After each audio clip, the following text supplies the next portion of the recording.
ومثل الذين ينفقون أموالهم ابتغاء مرضات الله وتثبيتا من أنفسهم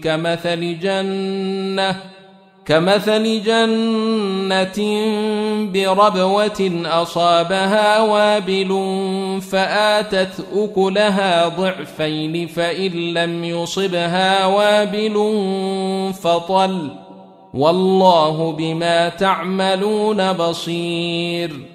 أيود أحدكم أن تكون له جنة من نخيل وأعناب تجري من تحتها الأنهار له فيها من كل الثمرات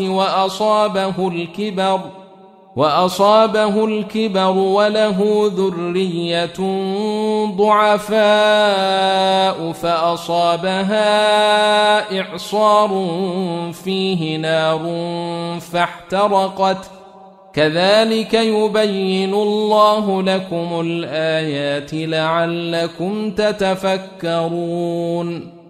يا أيها الذين آمنوا أنفقوا من طيبات ما كسبتم ومما أخرجنا لكم من الأرض ولا تيمموا الخبيث منه تنفقون ولستم بآخذيه إلا أن تغمضوا فيه واعلموا أن الله غني حميد.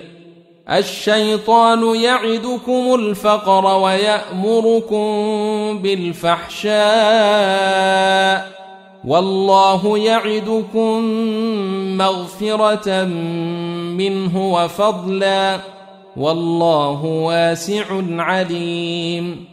يؤتي الحكمة من يشاء ومن يؤت الحكمة فقد أوتي خيرا كثيرا وما يذكر إلا أولو الألباب. وما أنفقتم من نفقة أو نذرتم من نذر فإن الله يعلمه وما للظالمين من أنصار. إن تبدوا الصدقات فنعما هي وإن تخفوها وتؤتوها الفقراء فهو خير لكم ويكفر عنكم من سيئاتكم والله بما تعملون خبير. ليس عليك هداهم ولكن الله يهدي من يشاء وما تنفقوا من خير فلأنفسكم وما تنفقون إلا ابتغاء وجه الله وما تنفقوا من خير يوفى إليكم وأنتم لا تظلمون. للفقراء الذين أحصروا في سبيل الله لا يستطيعون ضربا في الأرض يحسبهم الجاهل أغنياء من التعفف تعرفهم بسيماهم لا يسألون الناس إلحافا وما تنفقوا من خير فإن الله به عليم. الذين ينفقون أموالهم بالليل والنهار سرا وعلانية فلهم أجرهم عند ربهم ولا خوف عليهم ولا هم يحزنون. الذين يأكلون الربا لا يقومون إلا كما يقوم الذي يتخبطه الشيطان من المس، ذلك بأنهم قالوا إنما البيع مثل الربا وأحل الله البيع وحرم الربا. فمن جاءه موعظة من ربه فانتهى فله ما سلف وأمره إلى الله، ومن عاد فأولئك أصحاب النار هم فيها خالدون. يمحق الله الربا ويربي الصدقات، والله لا يحب كل كفار أثيم. إن الذين آمنوا وعملوا الصالحات وأقاموا الصلاة وآتوا الزكاة لهم أجرهم عند ربهم ولا خوف عليهم ولا هم يحزنون. يا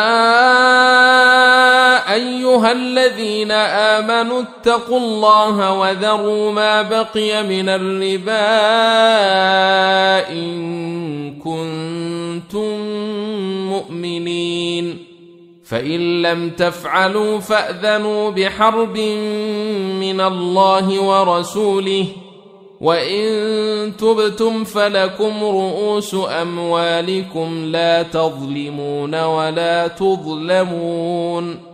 وإن كان ذو عسرة فنظرة إلى ميسرة، وأن تصدقوا خير لكم إن كنتم تعلمون. واتقوا يوما ترجعون فيه إلى الله ثم توفى كل نفس ما كسبت وهم لا يظلمون.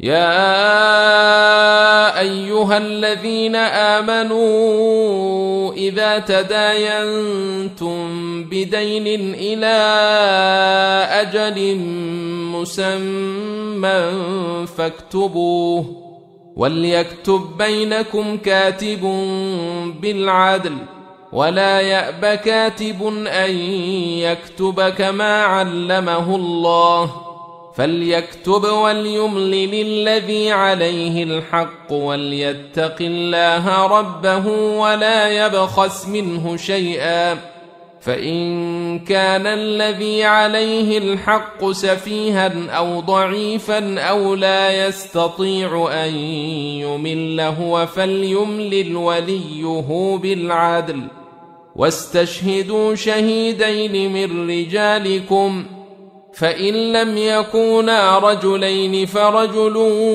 وامرأتان ممن ترضون من الشهداء أن تضل إحداهما فتذكر إحداهما الأخرى، ولا يأبى الشهداء